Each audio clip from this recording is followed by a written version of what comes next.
नमस्कार मंडळी. दिवाळी म्हटलं की आपल्याला आठवतात फराळाचे पदार्थ, दिव्यांची झगमग, आकाशात फुटणारे फटाके, नवनवीन कपडे, कंदील आणि रंगबिरंगी रांगोळ्या, घरभर उजेड, गल्ली कोपऱ्यात चमक आणि लहान मुलांच्या आनंदाने भरलेल्या गमती जमती. पण एक विचार करा, आपण दिवाळी का साजरी करतो? या सणामागचा नेमका इतिहास काय? त्या मागच्या कथा काय? चला तर मग आज त्या उगमाच्या प्रवासाला स्पर्श करूयात. महाराष्ट्राच्या आणि भारताच्या संस्कृतीसह दिवाळीच्या त्या पैलूंना जाणून घेऊयात. भारतभर दिवाळी अनेक अर्थांनी आणि विविध रंगांनी साजरी केली जाते. प्रत्येक प्रदेश, प्रत्येक घर आपली खास दिवाळी साजरी करतो. त्यांचा मुख्य संदेश हा एकच असतो. दिवाळी म्हणजे फक्त दिवे आणि फटाके नव्हेत, तर मनाच्या अंधाराला दूर करणारा, आशेचा दीप पेटवणारा सण. हा सण आपल्याला आठवण करून देतो, जिथे संघर्ष आहे तिथे धैर्याची आणि सामर्थ्याची जाणीव जागृत होते. जिथे अंधार आहे तिथे प्रकाशाची लाट पसरते. जिथे अडथळे आहेत तिथे आशेचे दीप आपल्याला मार्ग दाखवतात. अंधारावर प्रकाश, आनंदावर ज्ञान आणि वाईटावर चांगल्याचा विजय. त्यामुळे प्रत्येक दिवाळी आपण फक्त सण साजरा करत नाही, तर मनाच्या, संस्कृतीच्या, कुटुंबाच्या आणि समाजाच्या उजेडाचा उत्सव साजरा करतो. दिवाळी आपल्याला शिकवते प्रेम, आदर, एकात्मता आणि आशेचे दीप जपणे. तर चला आपण दिवाळीच्या मुख्य कथेकडे जाऊयात. मित्रांनो, दीपावली हा शब्द दोन संस्कृत शब्दांनी बनला आहे. दीप म्हणजे दिवा आणि अवली म्हणजे ओळी. याचाच अर्थ दिव्यांच्या ओळी. तर मुख्य कथा अशी: अयोध्येचे राजकुमार प्रभू श्रीराम 14 वर्षांचा वनवासानंतर आपल्या घराकडे परतले. त्यांची जनता आतुरतेने आपल्या राजाची वाट बघत होती. सर्वत्र रस्ते साफ केले गेले, घराघरात तेलाचे दिवे लावले गेले, गोड फराळाचे पदार्थ तयार करण्यात आले आणि लोकांनी त्यांच्या परतीचा आनंद दिव्यांच्या प्रकाशात व्यक्त केला. ही फक्त सामान्य परतफेड नव्हती, ही होती सत्य, न्याय, धैर्य आणि प्रेम यांचा विजय. वनवासातल्या वेदना, संघर्ष, पण धैर्य टिकवण्याची कहाणी तेच दिवाळीच्या प्रकाशात आपल्याला आठवते. प्रत्येक दिवा आपल्याला सांगतो, अंधार जितका जास्त असेल, प्रकाश तितकाच तेजस्वी होत जातो. काही भागांमध्ये दिवाळीचा दिवस स्मरला जातो श्रीकृष्णाच्या नरकासुरावरच्या विजयाच्या स्वरूपात. नरकासूर हा एक अत्यंत अत्याचारी राजा होता, ज्याच्या कारभारामुळे लोक भयभीत आणि निराशेत जगत होते. त्याने अनेक स्त्रियांना कैद करून ठेवले होते आणि प्रजेला भयभीत करून आपला अधिकार प्रस्थापित केला होता. या अत्याचाराचा अंत करण्यासाठी भगवान श्रीकृष्णाने युद्ध छेडले. नरकासुराचा संहार करून श्रीकृष्णाने स्त्रियांना मुक्त केले आणि प्रजेला स्वतंत्र परत दिले. त्या विजयाच्या दिवशी लोकांनी दिवे लावून आनंद साजरा केला.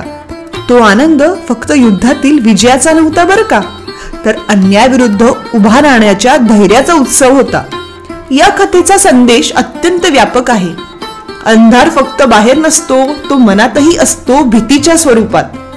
अन्यायाविरुद्ध उभे राहताना लावलेला प्रत्येक दीप हा प्रकाशापेक्षा धैर्याचं प्रतीक असतो.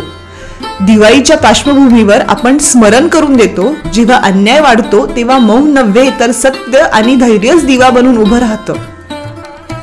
दिवाळीचा प्रारंभिक संदर्भ प्राचीन संस्कृत ग्रंथात सापडतो, जसे पद्मपुराण आणि स्कंदपुराण, जे 7व्या आणि 10व्या शतकात रचित आहेत. 7व्या शतकातील उत्तर भारताचे महान सम्राट हर्षवर्धन हे फक्त एक योद्धा नव्हते, तर संस्कृती आणि धर्माचे संरक्षक देखील होते. त्यांच्या काळात सांस्कृतिक जीवनाला खूप महत्त्व दिले जात असे.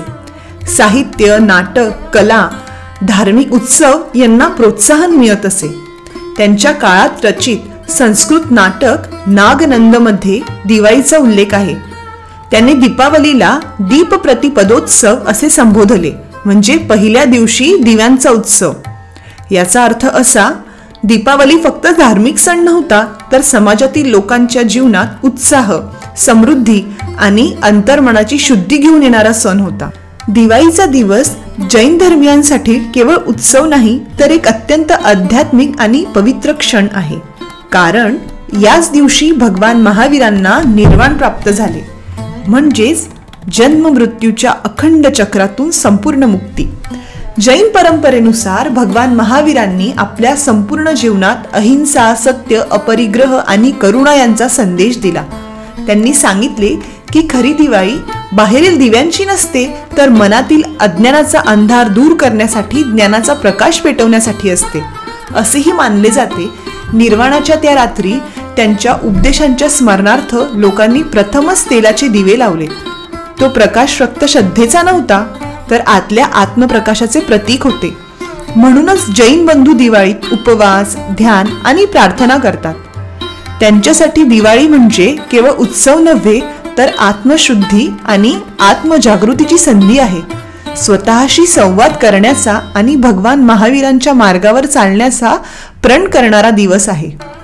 शीख धर्मात दिवाळीचा दिवस ओळखला जातो बंदीछोड दिवस म्हणून, म्हणजेच बंधमुक्तीचा दिवस.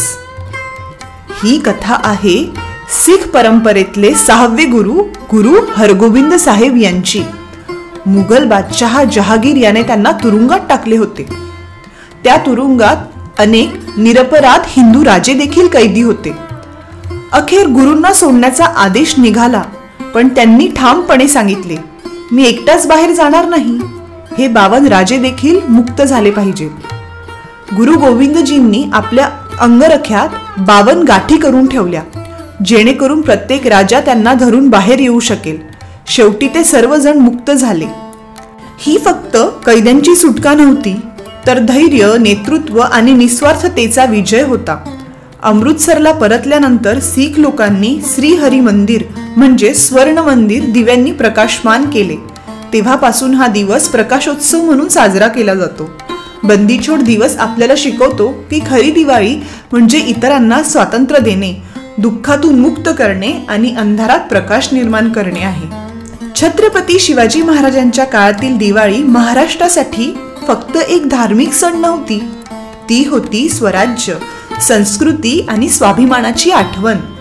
छत्रपती शिवाजी महाराजांच्या काळात किल्ल्यांवर तोफांचे गोळे डागून आनंद साजरा केला जात असे. सैनिकांना फराळ आणि भेटी दिल्या जात असे.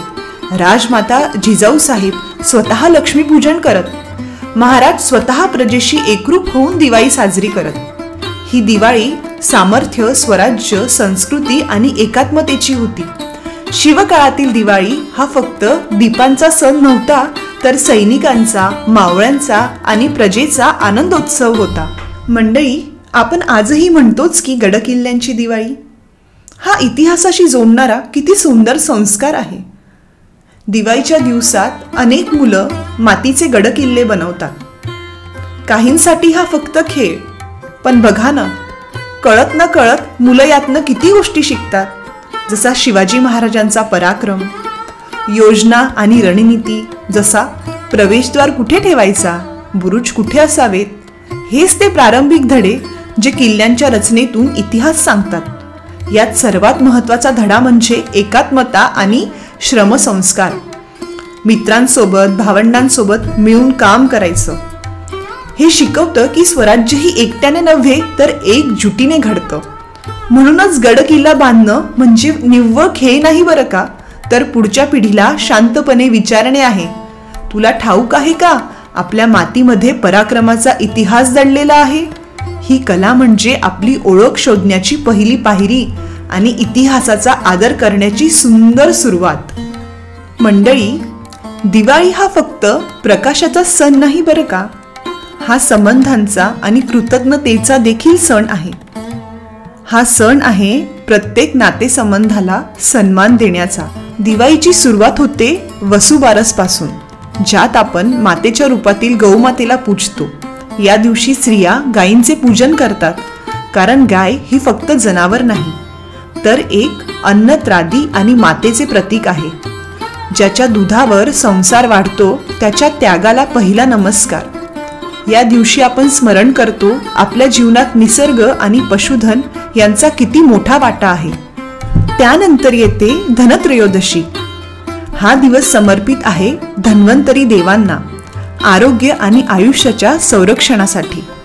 या दिवशी आपण लक्षात ठेवतो खरे धन म्हणजे आरोग्य. सोने चांदीपेक्षा मौल्यवान आहे तो निरोगी श्वास. पुढचा दिवस नरक चतुर्दशी, जो ओळखला जातो अभ्यंग स्नानाचा दिवस म्हणून. तेलाने अंगाला उटणे लावणे, स्नान करणे ही केवळ शारीरिक स्वच्छता नाही, तर मनातील थकवा, कटुता आणि अशुद्ध विचार धुवून टाकण्याची एक प्रक्रिया आहे. बाहेरची दिवाळी दिव्यांनी उजळते, पण आतली दिवाळी स्वच्छ मनाने उजळते. चा दिवस लक्ष्मीपूजनाचा. लक्ष्मीपूजन म्हणजे फक्त धनाची पूजा नाही बरं का, तर घरातील आई, बहिणी, पत्नी या जिवंत लक्ष्मींचा सन्मान. ज्या आपले घर सांभाळतात, त्याला त्यागाने भरतात, त्यांना दीप उजळून धन्यवाद देण्याचा हा दिवस. घर फक्त विटा मातींचे नसते, घर असते आपलं सर्वस्व देणाऱ्या स्त्रियांचे. त्यानंतर येतो पाडवा. हा म्हणजे पती पत्नींच्या नात्याचा सण. या दिवशी पत्नी पतीच्या दीर्घायुष्यासाठी आरती करते आणि पती तिला मान, आदर आणि प्रेमाचे वरदान देतो. त्यानंतर दिवाळीची शेवट होते, ती म्हणजे भाऊबीजेने. भाऊबीज म्हणजे बहीण भावाचे अमर नाते साजरे करण्याचा सण. बहीण भावाला ओवाळते, त्याच्या आयुष्यासाठी प्रार्थना करते आणि भाऊ तिला सुरक्षिततेचे वचन देतो. हे नातं रक्ताचं असेलच असं नाही, हे नातं आहे विश्वासाचं आणि आपलेपणाचं. चला, या वर्षी संस्कारांची आठवण, संस्कृतीचा अभिमान आणि स्वराज्याच्या इतिहासाला एक मौन सन्मान, अशा प्रकारे आपली दिवाळी अर्थपूर्ण बनवूया. आणि या सर्व दिव्यांमध्ये एक दिवा असा नक्की लावा, जो आपल्या सीमेवर उभा असलेल्या वीर सैनिकांसाठी असेल, जे आपल्या आनंदासाठी पहारा देतात. त्यांच्या सुरक्षिततेसाठी आपण शांत प्रार्थना करूयात. तुम्हा सगळ्यांना दीपावलीच्या खूप खूप शुभेच्छा. धन्यवाद.